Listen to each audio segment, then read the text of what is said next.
Welcome, everyone. You are here with Disability Voices United, SDP Connect. My name is Christiana Morales. I'm the Director of Self-Determination Program, and Judy Mark is with us, our fearless leader, and we are being helped along with our Zoom by Ed Herzl, who will be able to answer any questions that you have in chat. Today, we're going to be talking about this spending plan, but we have a couple announcements to begin with. So, Judy, do you want to talk about our updates with AB 1147? Absolutely. Hi, everybody. Nice to see you all. Hope you're all doing great. Wanted to give you just a quick update on the legislation that we are co-sponsoring with the Integrated Community Collaborative. We call it the Disability Equity and Accountability Act. The bill crossed over a major hurdle last week by getting out of what's called the Appropriations Committee. So this is the very critical committee in the legislature that decides whether a bill can live or die, honestly. And our bill has lived another day. It still has a long way to go before becoming law. But we are really, really pleased that we were able to get out. I'll tell you that there were some amendments. We had to cut back the bill substantially in the areas that I think are most important to people with disabilities and family members, unfortunately, particularly around the area of responsiveness and timeliness of regional centers. So we had some timelines that you had to do assessments within a certain amount of days. You had to do intake in a certain amount of days. Even just the basic getting back to a family member or a self-advocate within 2 business days has been cut out of the bill because regional centers and the union that represents the service coordinators said that they cannot actually do this without a significant amount of new money to hire more service coordinators.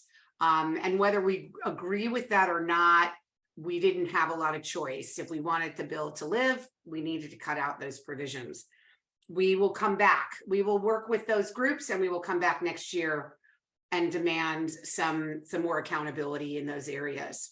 But there's still a lot left in the bill. There's a lot of amazing things left in the bill, including documenting how people are getting access to generic resources, ensuring that every single person who's new to the regional center or who's having their annual meetings with their regional center find out about the self-determination program, and a lot of other pieces. So we hope that we can count on your continued support. Right now, if you really want to do something, we'll throw some things in the chat of things that you can do, because it is going to go to the floor of the state assembly in the next week or so. We are not concerned. We believe it will pass unanimously, actually. But then we start the whole process over in the state Senate, which could happen as soon as a couple of weeks from now. So we will definitely be very specific with you on ways that you can help, and have appreciated so many of you who have made phone calls. So thank you all, and I'll hand it back to Christiana. So keep us posted, because we'll all come out and support when you call us. We'll be there. We have one other quick announcement, and let me share my screen. We have save the date for you, which is we have Westside Regional Center is hosting a resource fair in partnership with Disability Voices United, and it is June 10th from 10 a.m. to 1 p.m. and it's at the Veterans Memorial Building and Teen Center. We're going to be in person. Yay! So come on out and meet all of us in person and see some great resources. There's going to be some micro enterprises there. And if you're there between 12:15 and 12:45, there's going to be raffles. So I highly recommend everybody come and enjoy. I'm going to stop sharing that now. And we're going to talk about spending plans today. We're going back to some basics for everyone. because I know we have in our audience some people that are new to self-determination. And so be patient with me if this is old hat for you. Sometimes we might hit on something that you'd forgotten about and learn again. And then we're going to have lots of time for question at the end. You can put your questions in the chat, or you can raise your hand and we'll go back and forth between the two of them. So let's start the presentation. Okay. So we're talking about spending plans today. I wanted to go back to the very beginning to really think about the purpose of spending plans, because sometimes we get a little off and we forget like what we're here for, what this money is supposed to be spent on. And so it's really important to remember that this is what the participant is going to use to achieve personally defined outcomes in the community settings to promote inclusion. So think about that as you're thinking about your spending plan, that the purpose of this is to be working to have community inclusion when you're thinking about what you want to put in your spending plan. There are key components to the spending plan. The participant develops it.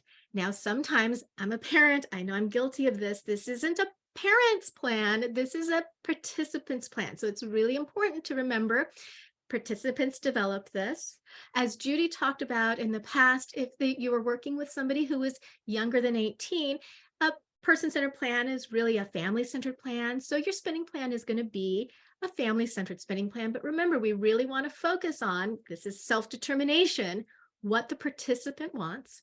It's going to identify each good, service, and support that's going to be purchased. We're going to talk about what that means in a second.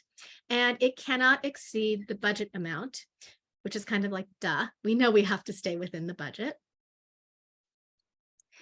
Now, one of the things we're getting tons of questions about is some financial management services, some regional centers are starting to say, hey, in the spending plan, you need to identify the specific costs of items or the specific provider. And at DVU, we keep going back to, this is on the Department of Developmental Services website. This is in their frequently asked questions section, and the link will be in the chat in case you need to find it to share with someone. You do not have to know the specific cost of an item. You can estimate the cost. And likewise, it says you do not need to name the specific provider. So you can list your people as employee 1, employee 2. You don't need to put specific providers. So if you're getting any pushback, this is a good place for you to direct people to. Other things that need to be included in the spending plan. That description of the service are good. Estimated the frequency and how much each item is going to cost. The service code for each item. And then the last one is the newest thing we talked about at our last Connect, and it's that total billable employees, providers, and recurring payments. So the financial management service can figure out its rate. And it's going to be a number, and your financial management service is going to help you figure out what that number is, but that will need to be included in your spending plan in the future. So here's a sample spending plan. Don't panic. Everybody's spending plans are not in Excel. They're not this, detail, like crazy looking. This is just a sample. This is what I use as an independent facilitator because I happen to like Excel. I realize everybody doesn't like Excel, so don't feel like yours needs to look like this. But I just wanted to give people a sample if they hadn't seen one, what one might look like. And I have another sample of one that is written up differently. This one is a sample for Teddy Bear. And if you see at the first line, he has his financial management service. And we're doing, remember, they talked about the frequency, the rate, all of that we need to get in here. So we have a description. Well, we didn't need a very big description, financial management service. That is the description. We put in here, there's going to be one invoice per month for 12 months. And the rate is $600. And those rates were set by the directive that was just released. And again, this is something that your financial management service or your independent facilitator can help you find if you're not sure what this is, what the rate is. Now, if you look on this, you'll see there's 0 in total. Now, the financial management service fees do not come out of your spending plan, but most financial management services and regional centers want to know which one you're using. So they ask you to put it in there somewhere and then zero it out. So you can see the $7,200 was subtracted here. So it ended up $0. And then you can see Teddy Bear also has an employee, and they don't know who the employee is going to be yet. So they put to be determined. They're going to have that employee for 20 hours per week. And that would be times 52 weeks, which makes 1,040 units or total hours for the year at a rate of $20 per hour. And that's what the total would be for his employee. Now, with the employee, you have to have an employer burden, and that is the percentage that your financial management service will give you. They'll tell you this is the percentage. Teddy Bear's financial burden was 16.5%. So 16.5 of $20 is $3.30. So you can see here is Teddy Bear's employer burden line here. Then Teddy Bear said that he wants to take some classes. And he did what we call bundling classes, meaning he's going to take one class at a time, a 1 2-hour class at a time. And it's either going to be painting ceramics or he's going to paint murals. So we put it down as 2 hours per week. That's 104 units per year at $40 an hour. Now, there's a discussion going on right now of, now, would this be 3 units for the financial management service rates, or would it be 1? And we're still working on determining what that would be.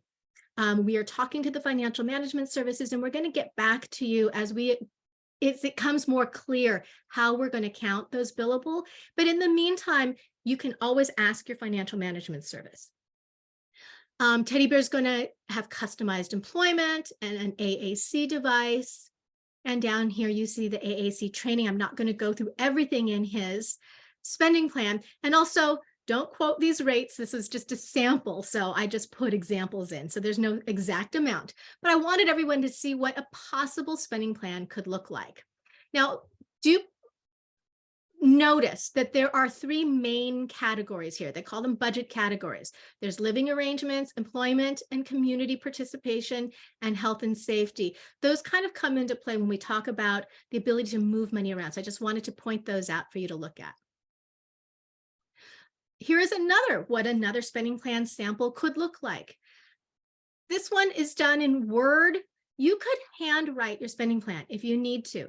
It does not have to be in any certain format.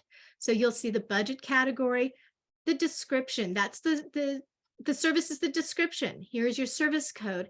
And then in the frequency, instead of breaking it out like we did on the spreadsheet, we've put 1 invoice per month at $600 per invoice for 12 months, and then put the total here. This is the exact same information that was on the other one. Now, here's the really important thing. Some financial management services require you use their spending plan template. Some regional centers require you use their spending plan template. So for some regional centers, in combination with the financial management service, you might have 2 spending plans. So when you're getting everything set up, you need to ask both of them. Ask your financial management service and ask your regional center, do you have a specific template you need us to use, or can we use our own? There are some things that cannot go into a spending plan. Services and goods that are not related to a goal in your person-centered plan and IPP. So in your person-centered plan, these are goals for everything in your life. And there could be things that are not going to be paid for by regional center funds. And I can think of an example might be, hey, one of my goals might be, I want to spend more time with my dad. And that is a great goal. And that is something that should be in your person-centered plan, but it wouldn't necessarily be in your IPP. So you have to relate everything in your spending plan to something that is in your IPP. So let's say during the year you come up with something that wasn't in your IPP that you want to add now, you can absolutely do that, but you will need to call a new IPP meeting and add it to your IPP, because you will not be able to just add it to your spending plan if it's not tied to a goal. You cannot add things to the spending plan that are not federally reimbursable. We're going to talk about that in a second. And you cannot add things that are not HCBS final rule compliant. This was a bigger issue a while ago because people in self-determination program had to follow the final rule compliance before the traditional system did. But since then, the traditional system, the due date has come up. The final rule has come up for the traditional system, so they should be coming into compliance with everything. I know the state did ask for an extension, but I don't know that they have been given an extension yet. So it's something just that you need to be aware of. If there's a question about something being in compliance, the Financial Management Service will reach out to the regional center and say, hey, is this final rule compliant? And then the last one that you cannot put on a spending plan is something that needs to be provided through a generic resource. Remember, we're still using federal funds, so we have the same rules about how the money is spent, which means we still, in the self-determination program, need to use generic resources first. Now, in the self-determination program, generic resources are wonderful things because it helps us save money in our current budget so we can spend that money some other way. So we love generic resources in self-determination program. The last piece is, if you are new to self-determination program and you're transitioning in, those whatever costs you have cannot be put into a spending plan. Those transitioning into the program cannot be put into a spending plan.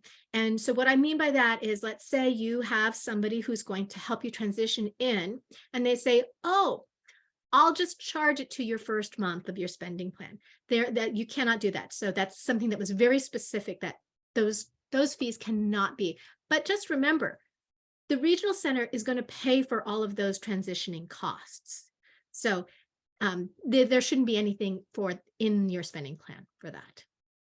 Now, we talked about federally reimbursable. This is the most common question we get, is can this go in the spending plan? And there's 3 really key places that you can look to determine if something is federally reimbursable. And we start with the program service code definitions. If you're not sure what they look like, I'm going to show you what they look like here. This is where you find them, and that's where the link on there will take you to. And you'll see a list of service codes and the definitions. We look at the definitions here. They go into a lot, oops, oh, my computer's slow. It goes into a lot of detail of all of the things that you could potentially spend money on in the self-determination program.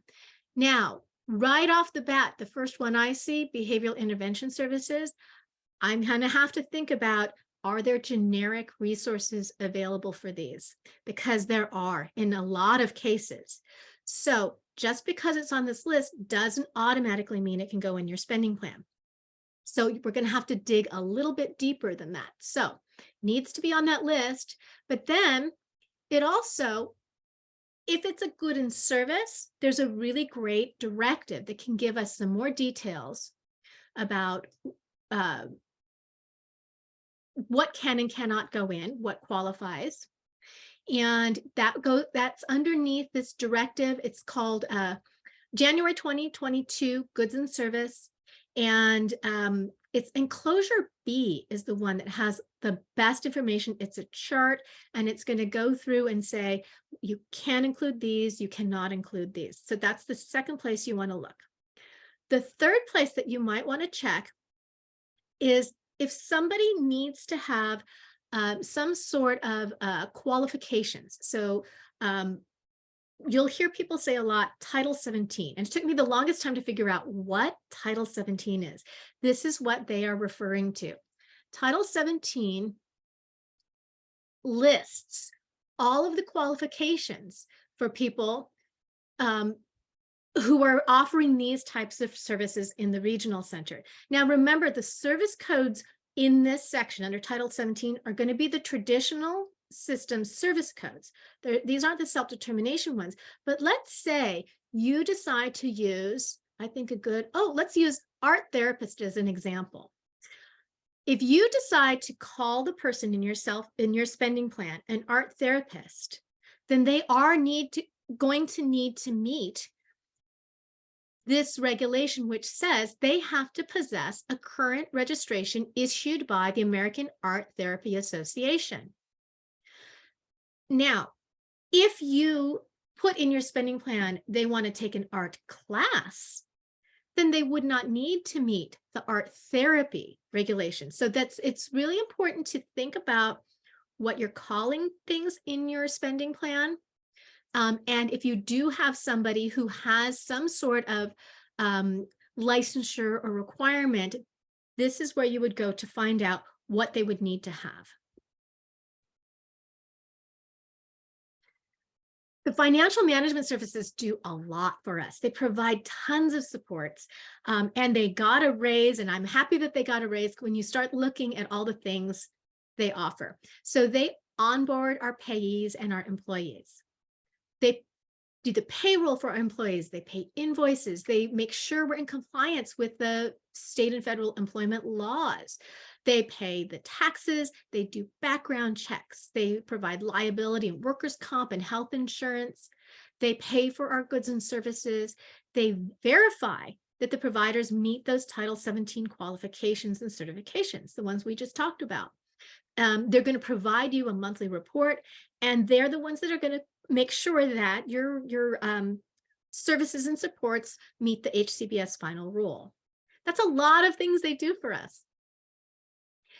Now, what is the regional center's role in the spending plan? The regional center has to authorize your budget. They come in and they will say, they'll certify this is the amount that we would have spent in the traditional system. But now that we get to the spending plan, they aren't authorizing the spending plan. They are just reviewing it.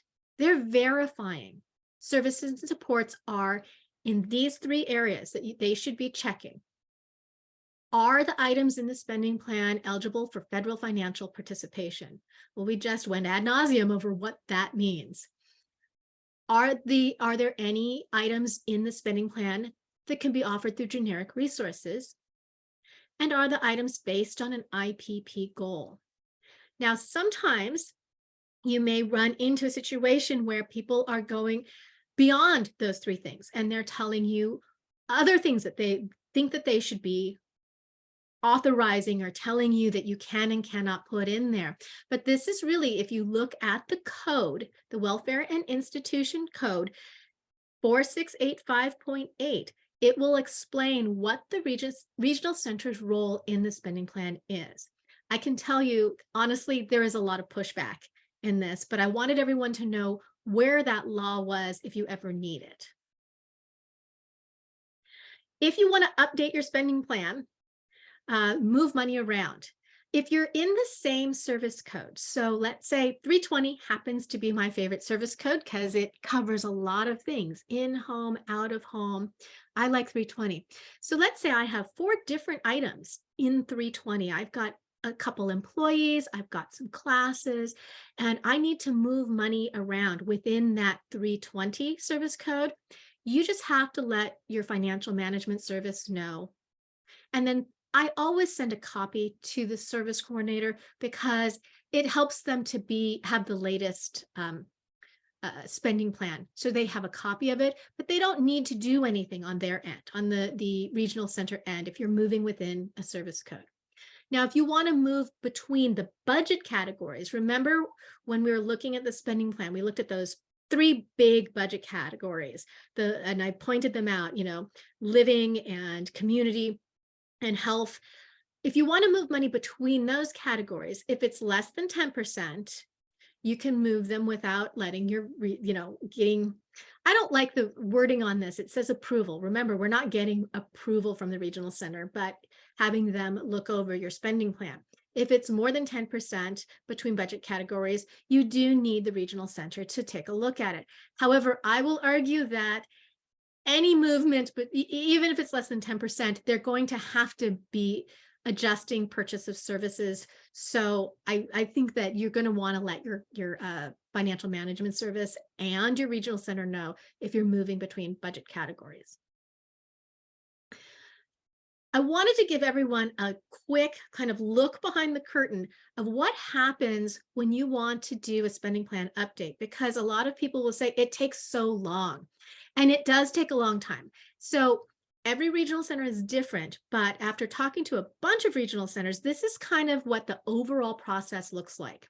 So a participant sends a spending plan update. They make a request for it to their financial management service, and they send a copy to their regional center. And the regional center then has to make sure that there are funds in that service. Because remember, you're making an update. So you've been using funds along the way. So we're not at the very beginning of our spending plan. We had 12 months. You've been spending money. So they have to make sure that there's enough funds in the code that you're taking money out of in order to move it. Once they verify that that money is there, then they can send a request to their accounting, and they're going to close both the service codes, the one where you're moving the money out of and the one you're moving the money into. Then they have to send a request to issue new purchase of services for the updated amounts of those service codes. And then they're going to post these new purchase of services. And then your financial management is going to get those POSs, and they have to update their system. So a lot's going on in the background when you update a spending plan. So keep an eye on your budgets. And if you think that you're going to run out of money, remember, it can take a while. So get your updates in early so that you don't run out of money in any of your categories. This is a tricky one. So how are spending plan items paid? And the answer is it's different for every financial management service because they all have their own policies. So it's really important when you are looking for a financial management service to consider what your spending plan, what are the types of items you have in there, and what's going to be the best way for you to access those items. So some of the things you can ask the financial management services as you're interviewing them and you're looking for them: how do you pay your invoices? How long does it take to pay an invoice? How do you pay for goods and services? Some financial management services will use a credit card and some will not. What if will some of them do a one-time purchase, right? So if you want to pay for a camp or something on Amazon, how are they going to do that? You want to ask them, how are your employees paid and how often, and how do they turn in their timesheets? Maybe you're not a technical person, so you don't want an automated, like an app for timesheets. You want handwritten timesheets. Or maybe you're the opposite. You don't want handwritten timesheets and you want an app for them. So those are great questions to ask your financial management service as you're picking one out. Christiana, I'm so sorry to interrupt. The interpreters have asked you to slow down. Please. Oh, I'm so sorry. Yes, I will slow down. Okay. Well, and I finished, so I'm sorry I tortured the interpreters for the entire presentation. My guess is I speed up as I go along. I'm very sorry. So that was such a great presentation, Christiana. And if folks have questions in the Spanish or Korean channels because of some of the fast interpretation, please feel free to raise your hand or put your question in the chat. Can I just make a few comments before we go to Q&A, if that's okay? Absolutely. I loved your presentation, Christiana. It was excellent. Just a couple of sort of advocacy things that I want to add to the presentation. And then I know there's a million questions in the chat for you. it is true that that sometimes a regional center has a very specific spending plan template. Sometimes the FMS does. We have been pushing for there to be a statewide spending plan template that everyone is using, specifically because if you move from one regional center to another, you shouldn't have to completely redo your spending plan. The FMSs want a statewide spending plan template too. So we have gotten a commitment from DDS that they are doing this. Nothing ever happens quickly at DDS. They are unbelievably slow, but I know that they are working on it, and I cannot give you a time that it'll happen, but I'm hoping it'll happen in the next few months. The second thing I wanted to say is about employer burden. So it's really important for folks to know that the employer burden can sometimes be more, but from the FMS, more than is actually what truly is required for employers to pay you as the employer. And the way to get around that is for you to figure out, you or your independent facilitator, to figure out exactly what an employer is required to pay. This is public information, by the way, and I am happy to dig up my son's spending plan. It's not dig it up, it was just submitted. It's starting June 1st, so it's a very current plan. And there are very specific percentages of federal taxes, state employment taxes, all kind, there's various things, plus the special $245 per employee you must pay. I have all of this written out, and it ends up honestly being less than the employer burden that many, not all, but many of the FMSs are charging. So I specifically, if you are in the sole employer model, which we are in, I highly recommend you fill out, you or your independent facilitator fill it out that way so that you're saving some money. I'm sorry, I took a lot of notes of things I wanted to say. You saw in Christiana's sample spending plans for a teddy bear, which was very cute, that there were service codes. I implore you, it is not your job as a participant or a family member to figure out what the service codes are. That is not your job. It is actually the job of the regional center. It is not even the job of the FMS or the independent facilitator. And the reason why this is so important is because it's the responsibility of the regional center to report those service codes to the state, who then bills the federal government based on those service codes. And if you got the service code wrong, or your FMS or your IF gets the service code wrong, it then becomes your fault as opposed to the regional center's fault, who really should have that responsibility. So I can tell you what I do on the spending plans that I develop, because we don't use an IF for this, is that I just leave that whole column blank. And then I have a discussion with the regional center, and they ask me questions like, is this service mostly going to be provided in the home or in the community? What are the kinds of things that this service is going to be providing? And then they discuss, I think this is the best service code for this. And you should know my son's service spending plan was wrong 2 years in a row, and I didn't even know. And so this year it's actually, the service code is correct. Okay, I'm almost done, I swear. You had offered this specific part in the law, in the self-determination law, where where it talks about how the spending plan is just reviewed as opposed to approved by regional centers. In plain, because I think it's going to be hard for most people to find that particular code, part of the Welfare and Institution Code, but it is in the frequently asked questions, which I've seen. The link to that has been in the chat, and folks may not know that when something is on the DDS website, it is considered policy. It is considered law and policy. Okay, so you don't necessarily have to quote the Welfare and Institutions Code. You can actually say, here it is on the DDS website under the FAQs, and that is considered equal to quoting law. I only have one more thing. Actually, no, this will be for later. That's it. Thank you. Sorry, I had to get in all those. Go ahead, go for it. I love it. That was amazing. And I always learn something new, and that's the best thing in every day when you learn something new. So shall we start with the hands up, and then we will go to Ed, will organize some questions for us. So Lourdes, how are you?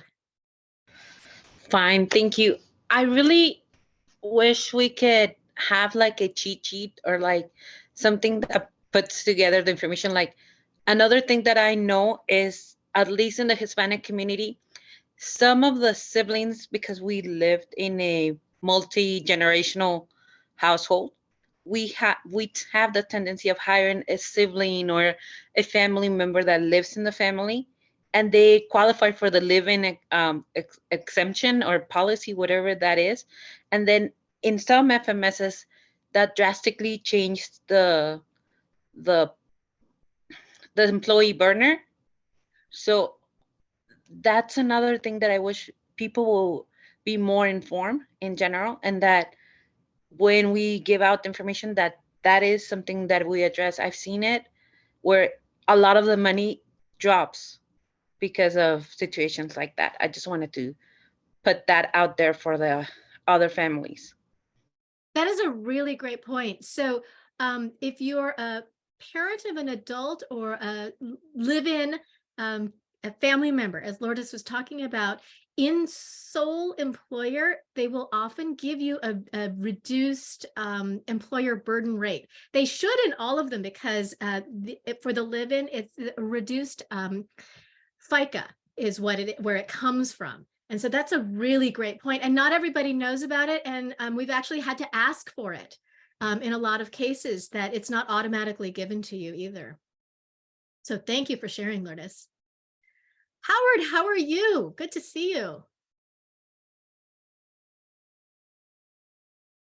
Oh, can you unmute? Oh, there you are.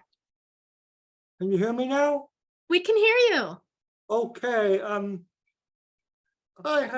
I have a problem with my spending plan. It's sort of like this, the neurologist had written a letter of recommendation, a letter of medical necessity, saying that I should have 2-to-1 support. 2-to-1 support. And the Regional Center doesn't want to pay for that because, well, they wanted me to go into Medi-Cal. They want me to apply for Medi-Cal and then go into IHSS. Now, if I were to do that, they wouldn't have to pay so much. And they might be able to get federal funding too. But the problem with the Medi-Cal is that I did apply, and yes, I got it.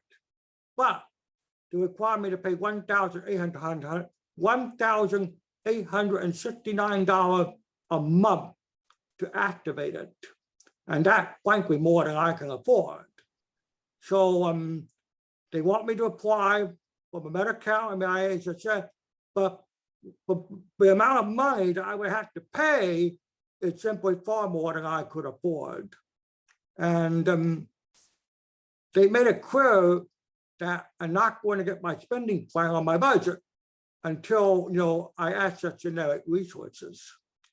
Only problem is, how can I access generic resources if they cost too much? $1,869.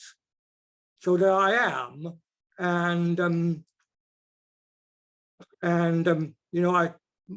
my 4th year of self-determination began April 1st. It is now almost the end of May. I still don't have my budget or my spending plan.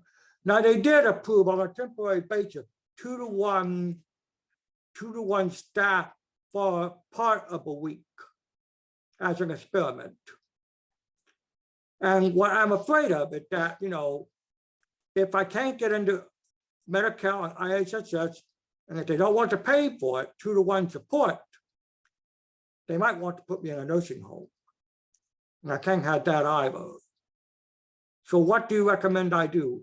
Should I cut back on the 2-to-1 request with my independent facilitator, Tammy Bradley, absolutely does not want to do?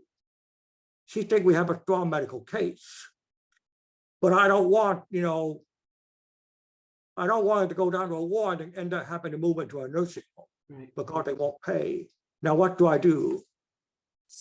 So Howard, I'll take this, Christiana, if it's okay. So Howard, I don't want to provide too much specific advice in this public forum because this is about you and it may not be the same for everyone.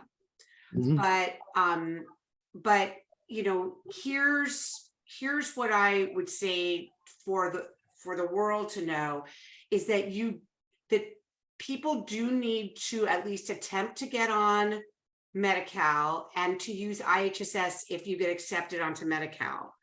Where the issue becomes is if you have too much income and then are required to have to pay a lot of money just to stay on Medi-Cal, it becomes a huge financial burden for the individual that burden needs to be carried by the regional center.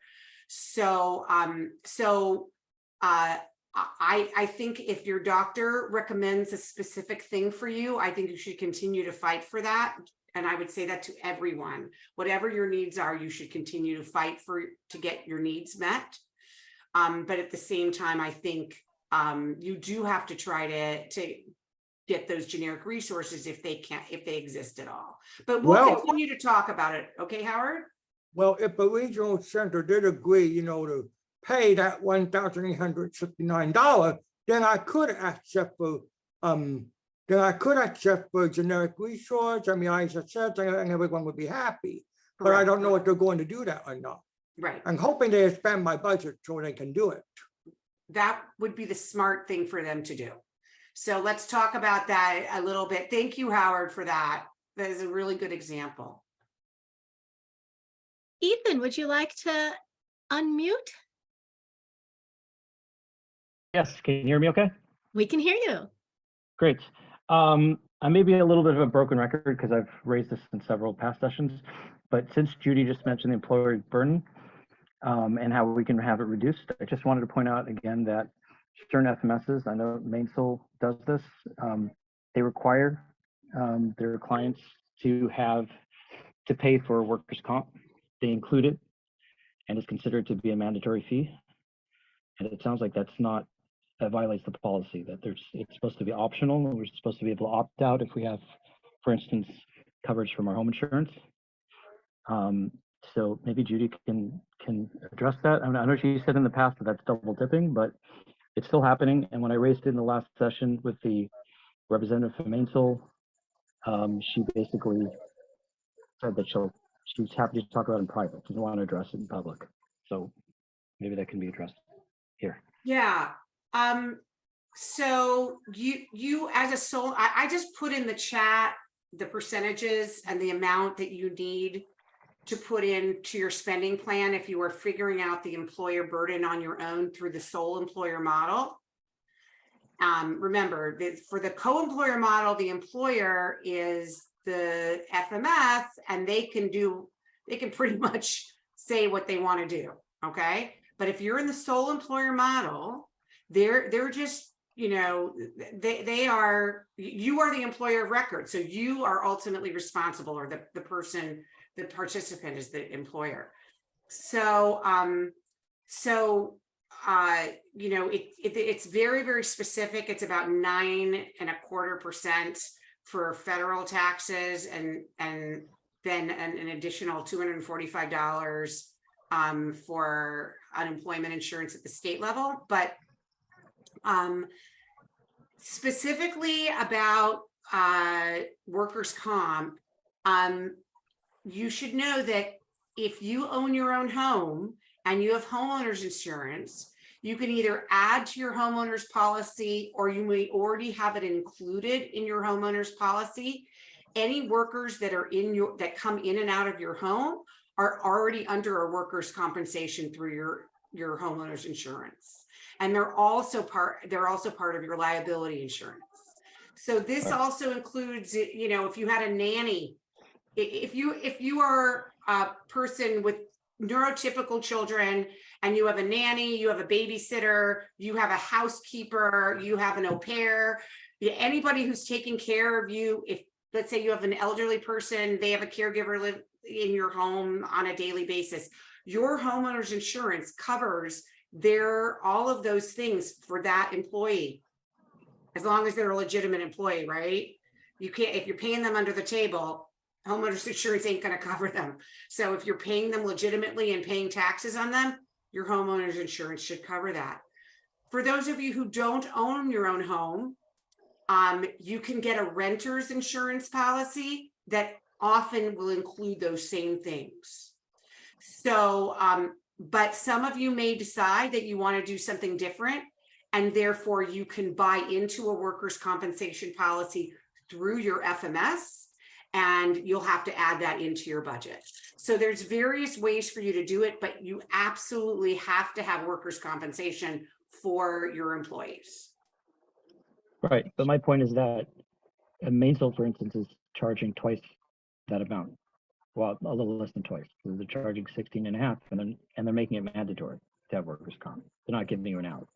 So they're charging 16.5% employer burden. For Is what sole you're saying. employers. Right, and the employer burden for my son is probably around 11 to 12%, plus the homeowner's insurance that we pay. Oh, that 245, somebody was asking, that's per year. It's per year. So so it's significantly less. They literally have to allow you to do this. They cannot force you to pay.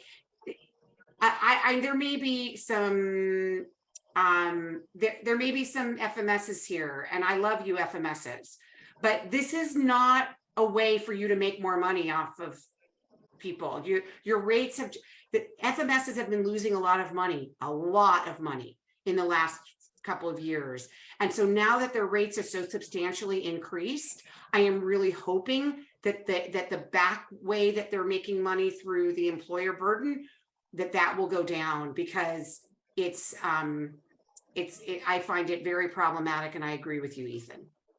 So one of the pushbacks that I hear on this is if the participant is the employer of record and they are not the homeowner and the insurance is not in their name, then the FMSs won't accept that as the employee, because the insurance is under the parent's name and not the participants. So that's where I really usually hear them pushing back, is dependent who the employer of record is. So Ed, do we have some questions in the chat you would like to? We have a lot of really amazing questions in the chat, so I'm happy to get started. And Christiana, you just cut me off when you're ready to take some more hands. Okay. I started off with a few anonymous questions, so our first few questions are going to be anonymous. First anonymous question is, if an SDP participant has to change two of their service providers without changing the service codes or service category or the amount of money, can that be done only dealing with the FMS?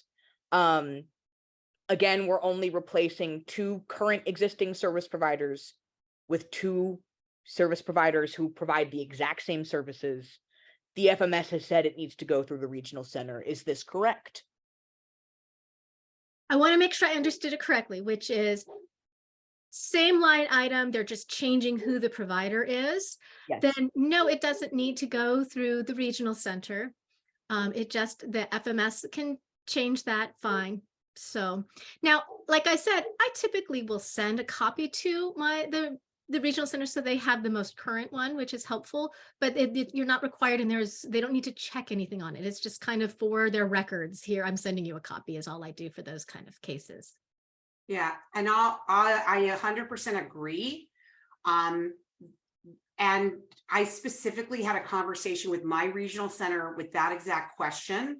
And they said, if it's just a service provider providing the same exact service, you just need to let the FMS know.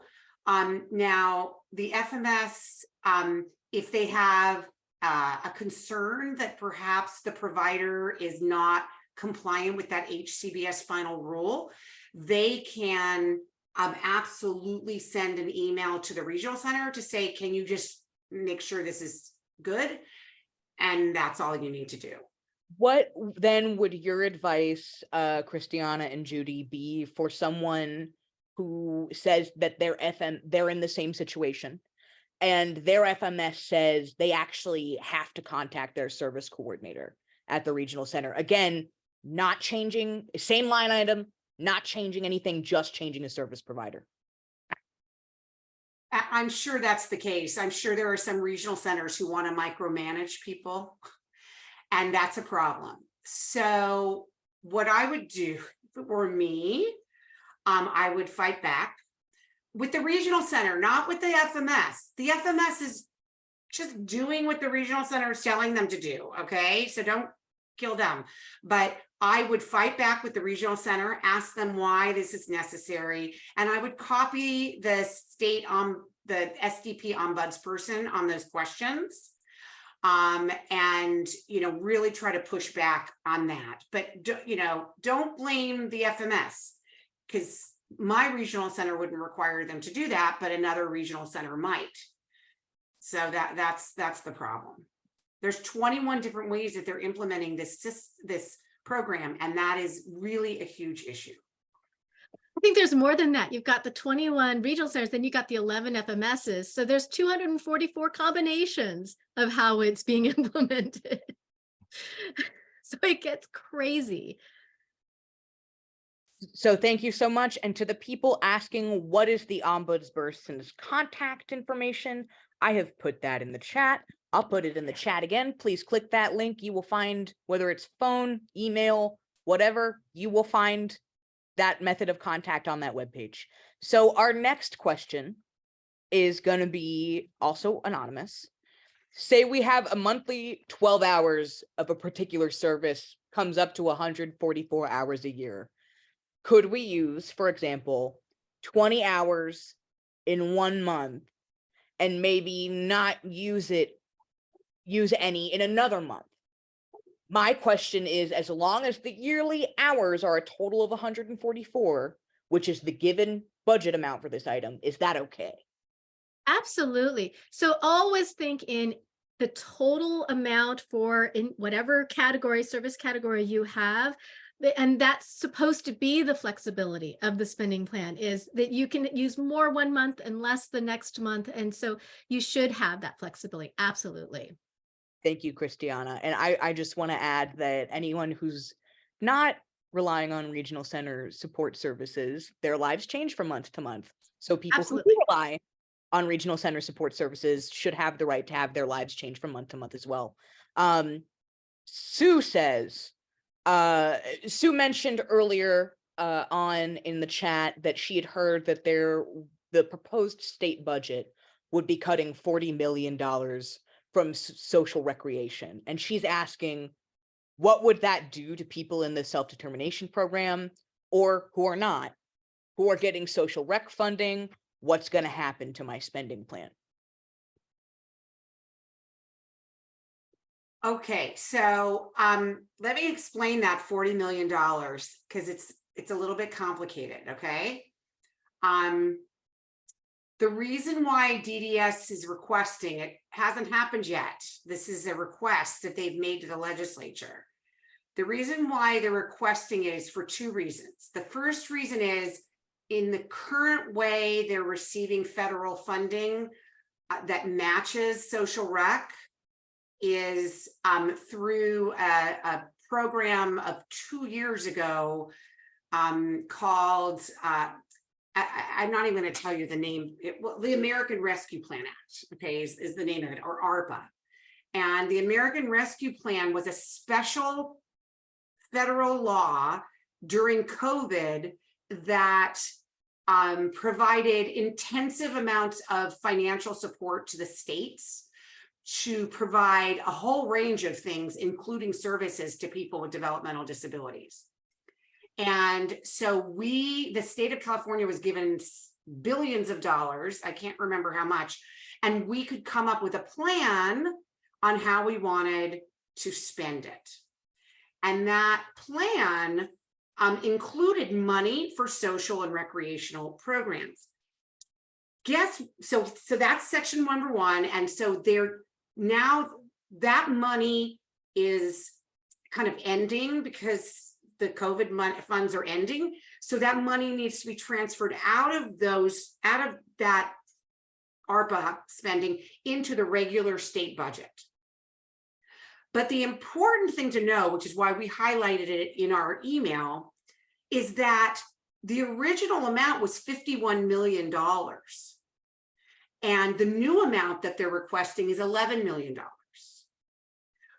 And that's what we need to focus on, not that they're moving it from like the ARPA funding into the state general fund. Like I get why they're doing that, and I support why they're doing that. We need to maximize the amount of federal monies we get. But the $11 million, that means that that's all they're projecting that we're going to spend on social rec instead of 51 million. And that shows you that people are just not getting this service. And they're transferring that $40 million over to providing rate increases for service providers, which means they're getting what they were promised in the budget, and we're not getting what we were promised. And so the point we're trying to make as advocates to change the system is supposed to be about us, and it's not. The system is about service providers, and the system is about regional centers. And the only services that have been increased in the last 5 years for us is social rec, which we're clearly not getting. The cap on respite was lifted, which we know people aren't getting more respite either. And then third is this coordinated family support services, which no one in the state has received yet. All of these things came in the last 5 years, several of them in the ARPA funding. And so we are advocating to say, great, you gave us more services, none of us are getting it, yet regional centers just got 900 new service coordinators. Service providers got an annual of $2 billion a year in rate increases. What are we getting? So that's the point we're trying to make. So I know it was a little complicated, but the point is this, that you can still get access to social and recreational and camp services. Even if they end up spending more than the $11 million, they'll find the funding in other ways, because it's just a guesswork on how things are distributed. So feel free to continue to ask for social rec and get social rec. But the point we want to make is that we're not getting the services because of all the barriers that are put in front of us. Mm. Thank you, Judy. Our next question is also anonymous. Can you please address spending plan payments for independent facilitators, both initially when you're developing the spending plan and later on? There's a lot of confusion on independent facilitators charging for review, charging for follow-up, charging for yearly revision of the person-centered plan. So it sounds like there was kind of two pieces in there. So I want to make sure. So we're talking about somebody who's already in the self-determination program, who has a spending plan, and they're paying their independent facilitator.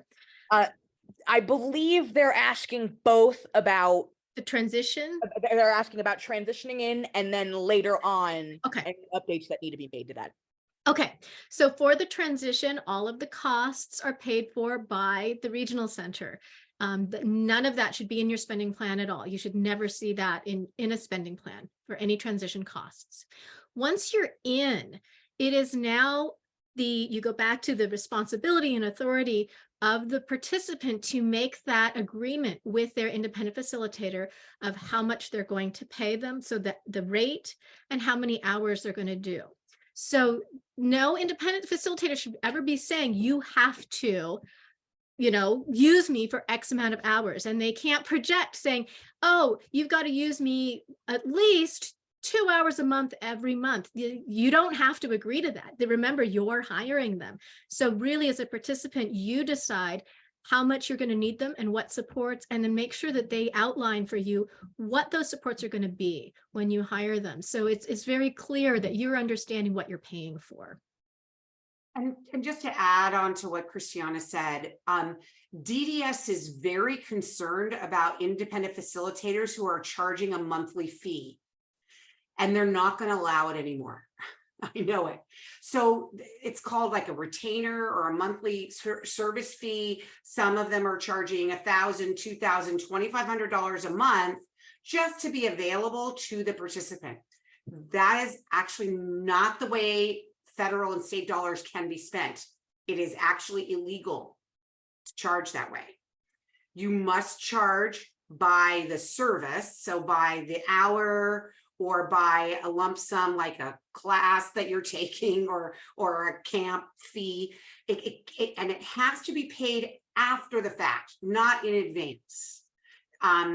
Sometimes with camp, you can actually get them to pay up front, but for people who are providing a specific service, it is billing after the service is provided. So if any of you are dealing with independent facilitators who are saying, put me in your spending plan at $2,000 a month, it's actually illegal. And I think DDS is going to crack down on that very, very soon. Instead, you should put in your spending plan a total number of hours for the year. Let's say you think you're going to use your independent facilitator 4 hours a month. So you put in 48 hours a year. You agree on a fee, on an hourly rate that you're willing to pay them. And that is what goes in your spending plan.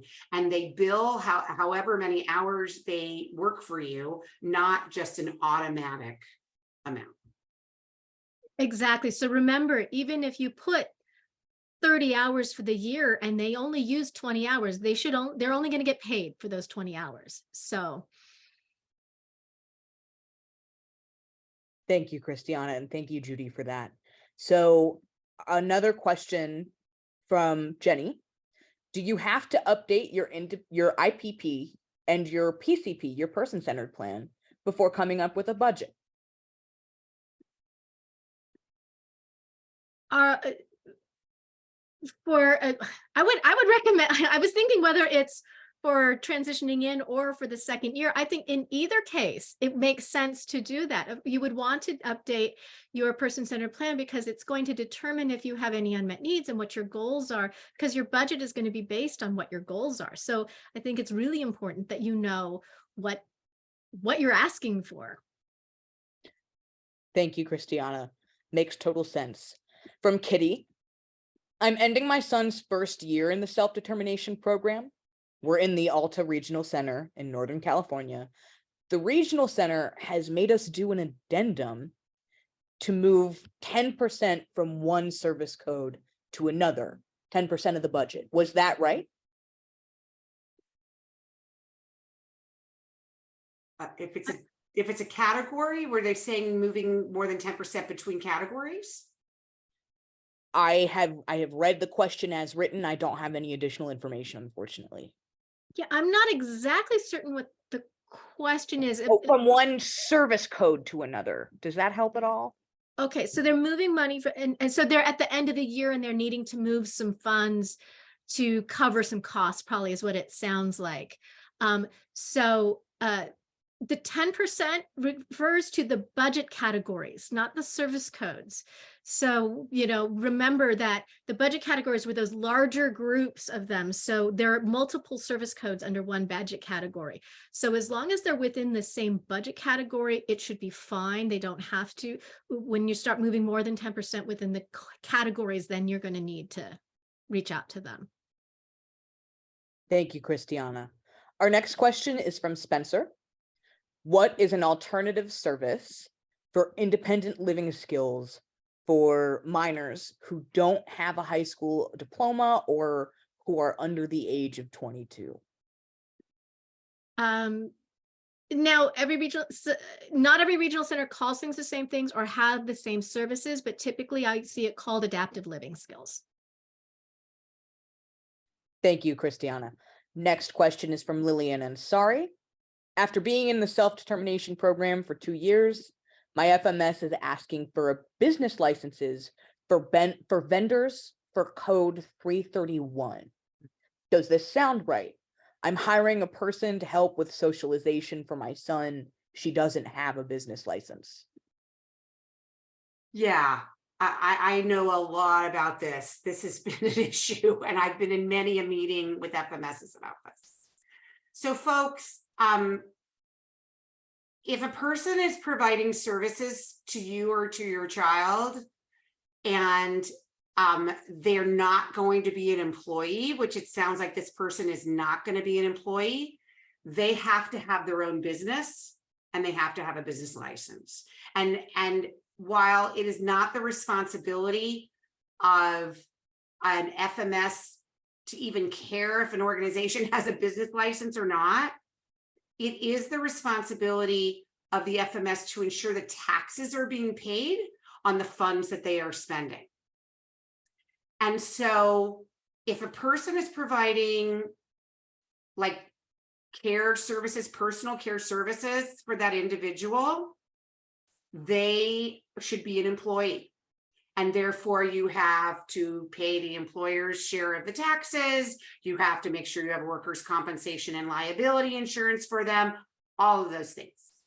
If you have a person who's coming in a few hours a week and providing little bits of, you know, guitar lessons or a little bit of independent living services or some little class coming in, they can have their own company and they have to have a business license to do that. So I'm trying to explain it as plainly as possible because I am sympathetic to the FMS in this area. Because what's happening is a lot of families who've never been an employer before don't understand who should be an employee and who should not be an employee. So we have at DVU, we face this all the time. We have lots of people who work for us very part-time, but who end up becoming employees at DVU because they are doing the core work of the organization. So so that is what it is. And if somebody has a follow-up question on that, they're welcome to ask. Ed, should we get the hands up? So Debbie, do you want to unmute? Yes, hi. My son is 36 years old. He's been in traditional services in an apartment of his own, supported living, employment support, and a day program for quite some time. This has been a long haul getting to this point and figuring out how to transition with somebody that's been set up so traditionally that way. So it's almost like we're doing a complete, we're moving over, changing who's paying the bills for these agencies and adding some new services. The new services, we don't quite know yet what exactly they're going to be spent on. And the reason I brought this up is because I noticed on your spending plan that you had TBD, which I'm assuming means to be determined. So we ended up with, under social rec, a lot of ideas that money might be spent on. And we also did a similar thing with some money that got put in a category for parent or client training.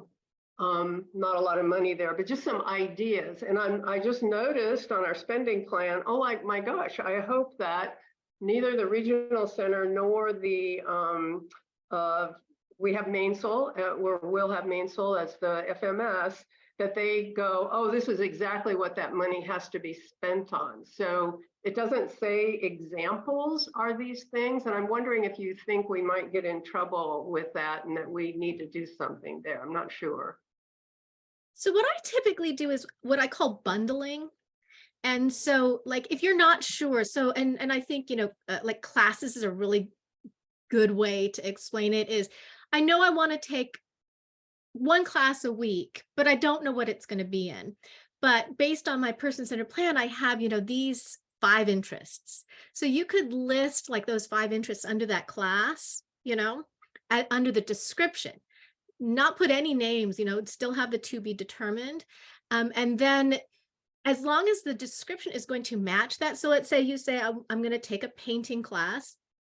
If you sign up for a painting class it's not a problem because it's listed in that list. If you out of the blue say, you have all these art classes, you say, I want to take skiing classes, then they might say, well, wait a second, I don't see it on your spending plan. So that's kind of how you build that flexibility into it. But again, remember, it has to be linked to something in your IPP, your goals. So as long as you can link it to something in your goals, then you should be fine doing that. Okay. I will Okay. also say it depends on the regional center, and we are getting pushback of having to list things, and some regional centers don't like bundling, and some, but that's how I do most of them, and we don't get a lot of problems because, again, the more changes we have to make a lot of work for both the regional centers and the financial management services. So we really are trying to come up with a way that creates the least paperwork for everyone involved. And when Judy says they're working on a universal one, that just makes me so happy. I was in the back doing a happy dance. Yeah. Well, I was noticing, the reason I was thinking about this was, maybe we should have just put to be determined and then had all this discussion about things of interest, et cetera, in either the IPP and or the PCP. Yes. That's a really good place to have it, because if you have nothing listed, there is a good chance they will have to say, can you give me some description? We need more of a description because we don't know if it's going to fit in with any IPP goals. Yeah. So. Okay, great. Thank you. So Debbie, I want to add, because somebody actually just put in what is happening with my son, that somebody's saying my regional center, who's saying this? Cindy is saying my regional center has refused to allow the use of TBD, meaning to be determined, in the spending plan this year, although it was okay last year. They require that we list a vendor or vendor type. And this is something that's come out of this new directive with the rate increases of the regional center, of the FMSs. And I just had my son's spending plan meeting a couple of weeks, in the last week or two. And this exact same thing came up where I had this bundled line item and they refused to allow it. And so I think that there's one of two ways I could have handled it. One way is that I could have just actually put something much more specific, and I could have, and then just change it at some point in the spending plan. I could have said, cooking class for $40 per hour for 10 hours. And that the regional center would have been totally fine with that. And then ultimately, I could have just taken that $400 and used it for something else at some point over the course of the year. So that is one way to get around that. The way that we ended up dealing with it, which is going to make Christiana's head explode, and she was very unhappy with me, is that we pulled it actually out of the spending plan completely. And it is now in this line item that the regional center is calling remaining funds. And so you'll see that there's this $400 in remaining funds that we can then apply at any point over the year to any one of the service codes. So in both cases, if I end up not doing the cooking class, or my son doesn't do it, it would require a change in the spending plan. If he in fact did this cooking class, it would just require adding the name of the vendor for the FMS. So I liked the flexibility that it offered my son to just have that remaining balance there that we could use for pretty much anything. I wouldn't have that remaining balance a large amount of money, folks. You want it to be a very small amount and really assign most of the money to specific services. But it can go one of two ways. We're hoping to be able to keep that bundling in there, and we're actually hosting a meeting next week with a few folks to try to advocate to allow the bundling to remain. But we'll have to see what happens. Yeah, it feels like it would be easier to argue he didn't want to take cooking, he wanted to take a different class. Now that feels like it'd be something more acceptable at the regional center level to have a discussion about. I want to let you go here because I don't want to take up too much time, but in case this comes up and is appropriate, just a question about social rec money. And the big argument that comes up about entertainment versus social recreation. So if that comes up at any point, that would be great, but I know other people have questions, so. Yeah. Yeah, and that's a big issue. And entertainment is defined in one of those directives that Christiana talked about in her presentation. And it is funding being spent specifically for pure entertainment purposes or something like that it's called in the directive. And what they're trying to get away from is people putting Disneyland passes and Universal Studios passes in your spending plans. And that's what somebody was putting tickets to, like rock concerts. And so these are things that are not related to a person's disability or their IPP goals. And however, if you want to buy a Disneyland pass for yourself with your own money and a Disneyland pass for your staff with the self-determination program, you could try to make that argument, because you could argue that you cannot actually access Disneyland without having a staff taking you there and supporting you in the park. I am not sure if anybody's been successful in making that argument, but I think you actually could be successful in making that argument. Catalina, would you like to unmute?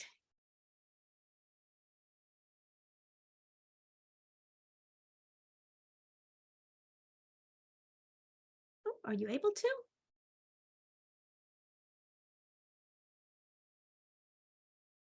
Catalina, we've asked you to unmute on our end, if possible. There you go. Ah, there we go. Sí, buenas tardes. Yo tengo una pregunta.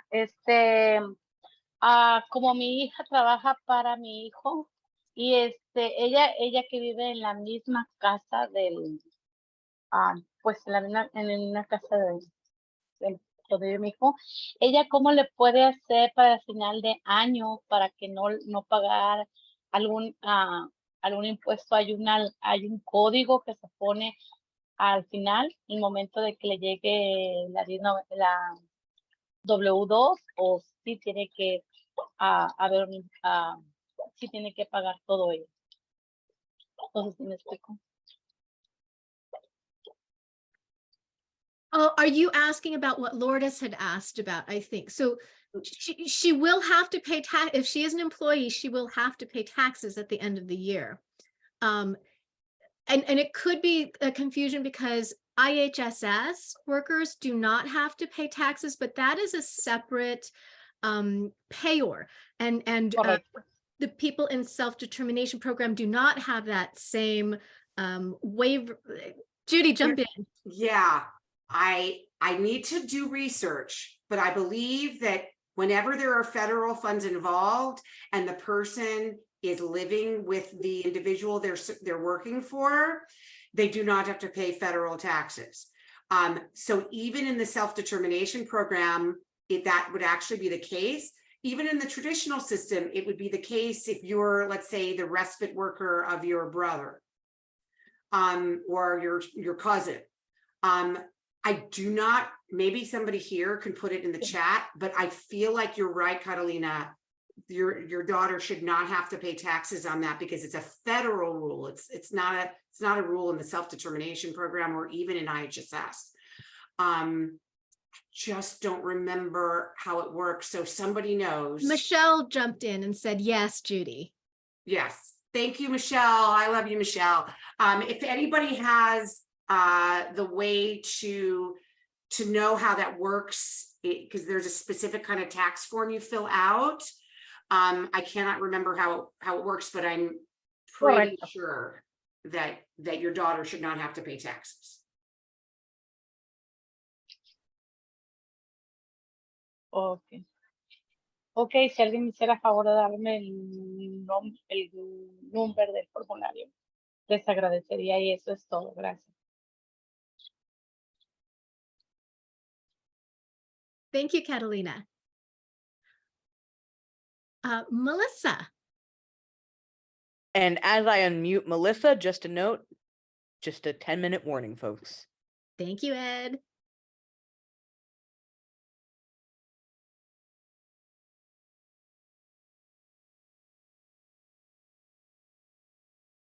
Hi, Melissa. Hello.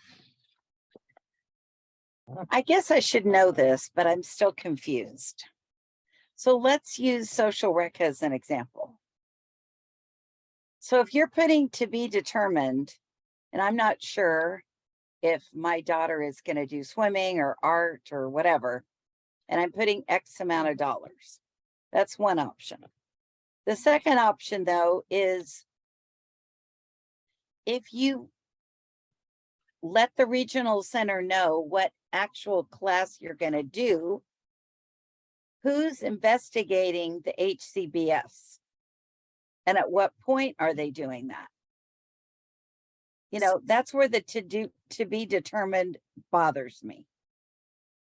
So how I understand it, and Judy, jump in if I'm incorrect, is the FMSs are tracking that. So if they believe that there is something that isn't HCBS, they will reach out to the service coordinators. And for things like you're talking about, it's pretty easy to determine if it's a class out in the community. It's kind of obvious that it's in the community. So if it's anything that's a little more out of the ordinary, then I have seen the FMSs reach out to double check. Yeah. But so I think it's not getting past the spending plan. The regional center wants to know if you're putting swimming classes on there, they want to know where you're going to take those swimming classes. And they want to know, they want to investigate it before they,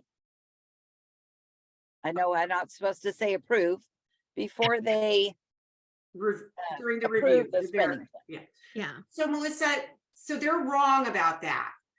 You can put a swimming class without a provider on the spending plan.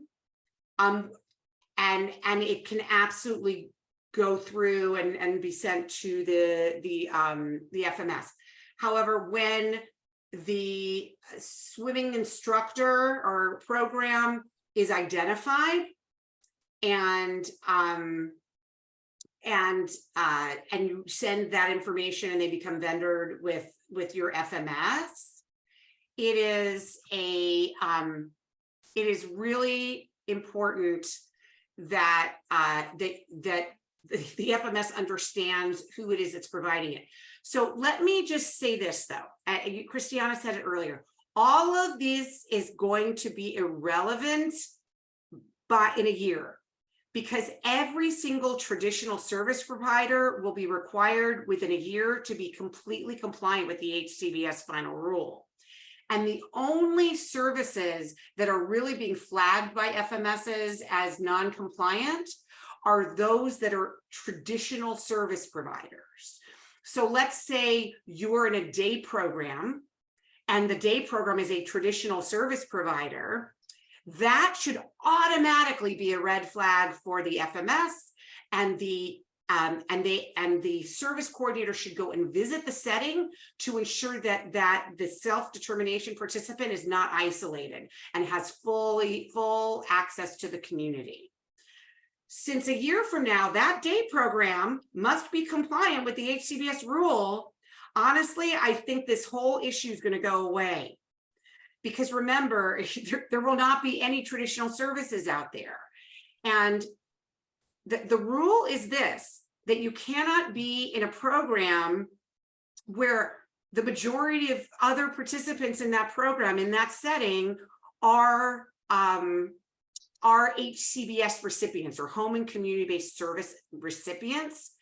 And so let's say you're in a program that almost everybody is private pay, even though they may have a developmental disability, but they're paying out of their own pocket, but you're using your self-determination funds, you're in a compliant setting, even though you're in something I would consider a segregated setting, but it is actually still HCBS compliance.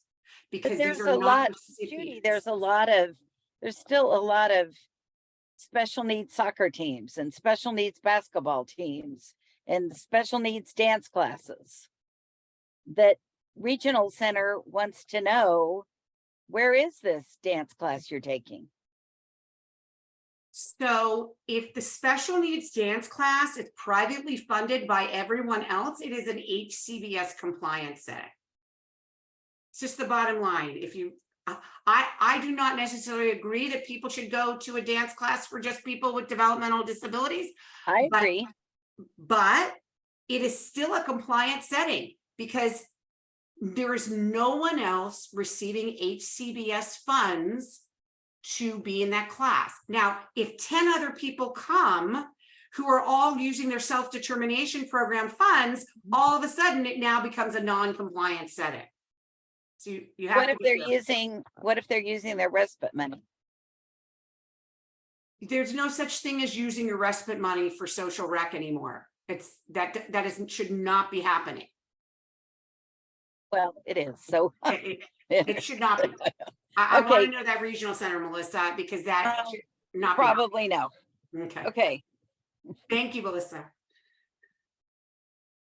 So we have just a couple minutes left. Ed, do you want to ask a question? We have some fabulous ones from the chat. Let me pull up because I am triple tasking and working on a newsletter that some of you will be receiving shortly. Okay. From Maria. So to be clear, if you own a home, FMS does not have to include workers' comp. There's been some back and forth on this, and I just want to make sure we have this once and for all. Okay, it's not that simple. It's you own your own home, you have workers' compensation and liability insurance on your homeowner's plan, your homeowner's insurance plan, and you are using the sole employer model. So all of those things, okay? Thank you, Judy. Our next question is from Christine. In a sole employer model, do you have to report it in your taxes since you are the employer of record? No, there is absolutely no tax burden on you. You are not receiving any income. You do not need to do anything. So do not worry about that. From Elena, when one advocates for adult services, is it mandatory to submit a legal authorization letter to the regional center? I'm not sure what a legal authorization letter is. I don't know if that has something to do with conservatorship or supported decision-making. So I'm not sure about that question, but come back in a couple weeks and ask it again, maybe with more specifics. I think we have time for one more, Ed. And we've got one more on this sheet. Actually, we have a lot more, but here's one I think will fit in this time. An anonymous question asker says, my regional center said my overnight camp cannot be funded in the SDP because part of the camp fee covers lodging, which is not federally reimbursable. Is that true? Yeah, it's kind of true. So what you need, it becomes super complicated. And in some cases you can try to work out a deal with the camp to charge you privately for the overnight and food piece. But you should know that there's lots of times that regional centers will pay for food at temporary food and housing costs, like for behavioral respite, out of home respite, that includes food and housing.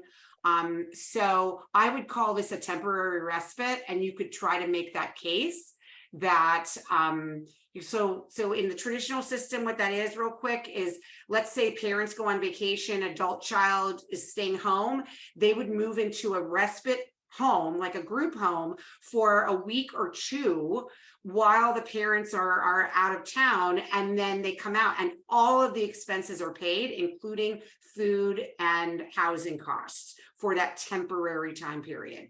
So you could try to make that that case. I just want to point out, a lot of you are very interested and this is for Catalina. It is in the chat, this great document by Michelle Smith. There's a PDF.